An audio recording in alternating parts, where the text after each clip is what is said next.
తాకట్టులో ఉన్న బంగారాన్ని విడిపించి ఆ రోజు ఆన్లైన్ ధరకే కొంటుంది కొమ్మూరి గోల్డ్.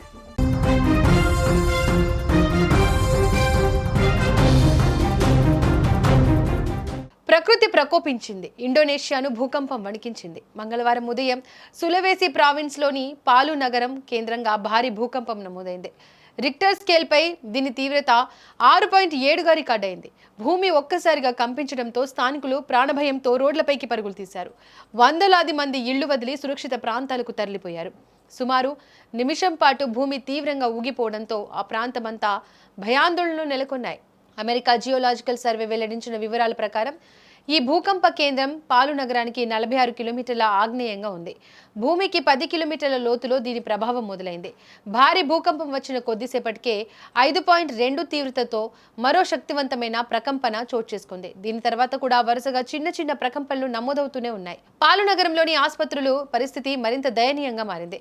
ప్రాణాల రక్షణ కోసం రోగులను బయటకు తరలించారు. కొందరు సెలైన్ బాటిల్స్తోనే బయట గడపాల్సి వచ్చింది. భవనాలు దెబ్బతినే అవకాశం ఉండడంతో స్థానికులు తీవ్ర ఆందోళన చెందుతున్నారు. ఇండోనేషియా భౌగోళికంగా పసిఫిక్ రింగ్ ఆఫ్ ఫైర్ లో ఉంది. ఇక్కడ భూకంపాలు, అగ్నిపర్వత విస్ఫోటనాలు సాధారణం. ఇప్పటికే అక్కడ వందల కొద్ది క్రియాశీల అగ్నిపర్వతాలు ఉన్నాయి. గతంలో ఇదే ప్రాంతంలో వచ్చిన భూకంపాల తీవ్రత నష్టాన్ని మిగిల్చాయి. 2021లో మామూజు నగరంలో వచ్చిన భూకంపం 100 మందికి పైగా బలి తీసుకుంది. అందుకే ఇప్పుడు ప్రజలు అప్రమత్తంగా ఉంటున్నారు. అధికార యంత్రాంగం రంగంలోకి దిగి సహాయక చర్యలు అందిస్తోంది.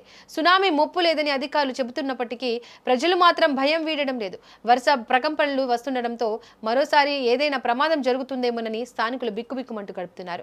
నిపుణులు చెబుతున్న వివరాల ప్రకారం భూమి లోపల జరుగుతున్న కదలికలు ఇంకా శాంతించలేదు. తదుపరి ప్రకంపనలు వచ్చే అవకాశం ఉన్నందున ప్రజలు అప్రమత్తంగా ఉండాలని అధికారులు సూచిస్తున్నారు. ఇప్పటి వరకు పెద్దగా ఆస్తి ప్రాణ నష్టం నమోదు కాలేదని సమాచారం అందుతోంది. అయితే క్షేత్రస్థాయిలో ఉన్న పరిస్థితులపై పూర్తి వివరాలు సేకరిస్తున్నామని ప్రభుత్వం చెబుతోంది. ఆసుపత్రులు, పాఠశాలలు, కార్యాలయాలను అప్రమత్తం చేశారు. సురక్షిత ప్రాంతాలకు తరలి వెళ్లాలని ప్రజలకు హెచ్చరికలు జారీ చేశారు.